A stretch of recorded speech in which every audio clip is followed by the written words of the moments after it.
जी अस्सलाम वालेकुम students, chapter number 6 के एमसीक्यूज़ के साथ मैं मौजूद हूँ और आपको चैप्टर नंबर 6 के एमसीक्यूज़ बताएंगे। 24 एमसीक्यूज़ हैं इसके जो पेपर में आए हुए हैं और कुछ एमसीक्यूज़ इसके एक्सरसाइज वाले और कुछ इसके इनर एमसीक्यूज़ हैं। तो चले हम इसको करते हैं, लेकिन वीडियो शुरू करने से पहले आपसे रिक्वेस्ट है कि अपने दोस्तों के साथ हमारी वीडियो को लाजमी शेयर करें। Number of method of the determine the HCF और LCM दोनों को मालूम करने के दो तरीके हैं, ठीक है। एक फैक्टराइजेशन और एक डिवीजन मेथड, ठीक है। तो ये बात आपने ज़हन में रखनी है, ठीक है। अब ये देखिए, वो कहता है एलसीएम निकालें। ए स्क्वायर माइनस बी स्क्वायर को आप लिख सकते हैं ए प्लस बी और ए माइनस बी। इसी तरह ए की 4 को आप लिख सकते हैं ए स्क्वायर का स्क्वायर और माइनस बी स्क्वायर का स्क्वायर। तो वो उसको भी आप एक दफ़ा जमा और एक दफ़ा माइनस करके लिखेंगे तो आपके पास जो एलसीएम आएगा वो सॉल्व करके आप देखेंगे तो आपके पास ये आ जाएगा। तो HCF में क्या होता है, कॉमन फैक्टर्स होते हैं 39 को 13 लिख सकते हैं, 13 मल्टीप्लाई 3 लिख सकते हैं, 91 को आप 13 मल्टीप्लाई 7 लिख सकते हैं। तो 13 एक तो कॉमन निकल आया। तो इधर x की 7 है, इधर x की 5 है, तो इसमें 5 कॉमन निकल रहा है। y की 3 और y की 6 है, तो मिनिमम जो होता है वो कॉमन निकलता है। तो y की 3 कॉमन निकल रहा है। z है और उधर क्या है z स्क्वायर।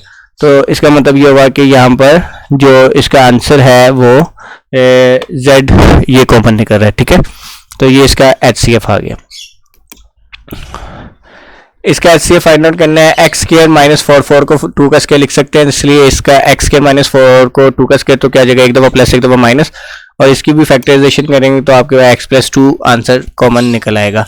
तो HCF में कॉमन फैक्टर को देखते हैं, जो दोनों में कॉमन होते हैं वो लिखते हैं। स्क्वायर रूट ऑफ दिस बड़ा सिंपल सा काम है। 4x स्क्वायर को हम लिख सकते हैं 2x का स्क्वायर, और ये क्या है 3 का स्क्वायर होता है। तो ये यहाँ से आंसर आ गया 2x और यहाँ से आ गया 3। तो 2x 3 आंसर और सेंटर वाले का सिंबल दरमियान में देखेंगे, ठीक है हम। तो इसका आंसर है 2x माइनस 3 सिंपल सा ये इसका हिंट है। जैसे कि यहाँ पे देखें x स्क्वायर है और यहाँ पे क्या है 1/4x, 1/4 को 2 का स्क्वायर लिख सकते हैं और x को x का 1/2x स्क्वायर, और यहाँ पे क्या x का स्क्वायर, यानी कि यहाँ से x आ गया और ये लास्ट वाले से क्या आ गया 1/2x आ गया, और सेंटर वाले के सिंपल दरमियान में डाल देंगे। सिंपल सा इसका तरीका है सॉल्व किए बगैर जल्दी मालूम करने का। HCF इसमें कॉमन फैक्टर्स देखना है। इनमें कॉमन फैक्टर्स क्या है, इसमें से कुछ कॉमन निकलेगा, ठीक है, इसमें से भी कुछ कॉमन निकलेगा, और फिर उसमें से देख लेंगे कॉमन फैक्टर्स क्या है। तो ऐसे ये आपको सॉल्व करने पड़ेंगे। इसको मैं वैसे ही जल्दी आपको एक्सप्लेन कर रहा हूँ, रिव्यू एक्सरसाइज में से सवाल आया हुआ है। ये 5 है, इधर 20 को 5 मल्टीप्लाई 4 लिखा जा सकता है, इसका मतलब 5 दोनों में कॉमन है, और x स्क्वायर है और इधर x की 3 है, इसका मतलब x कम से कम जो कॉमन होता है वो देखते हैं। x की पावर 2 कॉमन है, इधर y2 है और इधर y की 3 है, तो इसका मतलब y2 कॉमन है। ये MCQ 21 दफ़ा आया भाई, ये ऊपर भी हमने एक्सप्लेन कर दिया। x माइनस 2 है और ये क्या है, इसकी आप मिड टर्म ब्रेक करके बनाएंगे तो x माइनस 2 कॉमन निकलेगा। HCF फाइंड आउट करें।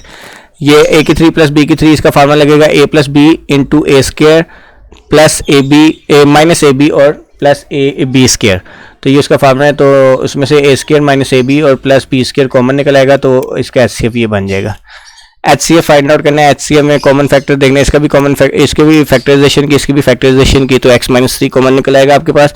X square minus B square, इसका फार्मूला लग जाएगा एक दफ़ा प्लस एक दफ़ा माइनस, और इधर क्या लग जाएगा a की क्यूब माइनस b की क्यूब वाला formula a minus B into A square plus B square plus A B.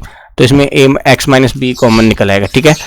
LCM में क्या करते हैं, कॉमन और अनकॉमन फैक्टर्स दोनों देखते हैं, तो इसलिए इसको आप सॉल्व करेंगे तो कॉमन और अनकॉमन फैक्टर्स इन सब में से जो कॉमन है वो और जो कॉमन नहीं है वो आपस में मल्टीप्लाई कर देंगे।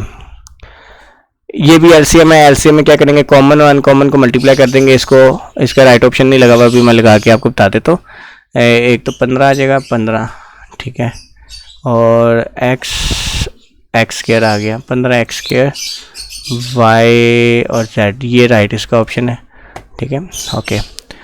ये देखें द स्क्वायर रूट का बड़ा आसान है। लास्ट वाले देखना किसका स्क्वायर और लास्ट वाला और फर्स्ट वाला देखना किसका स्क्वायर है। ये a का स्क्वायर है और ये 1 का, तो क्या देगा a और 1, और सेंटर वाले का जो सिंबल होगा वो दरमियान में डाल देंगे a माइनस 1। अच्छा ये देखें जी, x की 4 प्लस 64 को आपने पहले तो करना है हाफ करेंगे, क्या आ जाएगा आपके पास आंसर 64 है। 64 किसका स्क्वायर है, 8 का। इसका मतलब है इसके साथ जो चीज़ है वो 8 और x स्क्वायर होगा, 8 और x स्क्वायर और साथ फार्मूले में 2 लगेगा, ठीक है, डबल कर देंगे, जो इसका स्क्वायर आएगा उसको डबल कर देंगे आप। तो क्या आ गया 16। यहाँ में देखिए x स्क्वायर, ये किसका स्क्वायर है, x की 4 x स्क्वायर का स्क्वायर, और ये लास्ट वाला ये सेंटर वाला किसका स्क्वायर है 1/x स्क्वायर। तो x square plus 1 over x square इसका आंसर निकल आएगा। तो अगर इसको सिंप्लीफाई है, छठे चैप्टर के सवाल आपने पेपर में जब करना है तो इसको हमने लास्ट वाले पेज को रफ अमल लिख के उसे रफ अमल के तौर पे इसको करना है, ठीक है। HCF इसमें से इसकी फैक्टराइजेशन, इसकी फैक्टराइजेशन और इसकी फैक्टराइजेशन करेंगे तो आपके पास आंसर इसका निकल आएगा, ठीक है। तो अच्छा जी आगे देखते हैं जी। प्रोडक्ट ऑफ, ये फार्मूला है जी, product of two algebraic expression equal होता है प्रोडक्ट ऑफ LCF और HCM। HCF और LCM को मल्टीप्लाई करें तो वही जवाब आता है जिनका हमने ये HCF और LCF लिया है, उन दोनों वैल्यूज को मल्टीप्लाई करके, ठीक है। तो इसलिए इसका जो जवाब आएगा वो क्या है, product of the two expression is equal to the product, इसका राइट ऑप्शन है। यहाँ पे सम लगा हुआ है, ये मैं गलत लगा हुआ था इसलिए, ठीक है। क्लियर होगी बात। अब ये जो लास्ट वाले सवाल है ये सारे एक्सरसाइज के अंदर से आए हुए हैं और ये सारे लॉन्ग क्वेश्चन हैं। ये लॉन्ग से मुराद है कि इन्हें सॉल्व करके आपने आंसर निकालना है, तो इनको सॉल्व करके आप आंसर देखेंगे तो आपके पास इसके आंसर यहाँ पर ये मौजूद होंगे, ठीक है। तो इन्हें आप ये जो 21, 22, 23, 24 सवाल है इसको आपने खुद सॉल्व करना, सॉल्व करके इसका देख लेना। अगर आपको इसका सोल्यूशन नहीं पता तो आप व्हाट्सएप नंबर पे हमें रब्ता कर सकते हैं, इंशाल्लाह आपको वहाँ पर सॉल्व करके बता दिए जाएंगे। उम्मीद है कि आपको ये MCQ समझ आए होंगे। अल्लाह हाफिज़। अपने दोस्तों के साथ शेयर करें लाजमी वीडियो को। अल्लाह हाफिज़।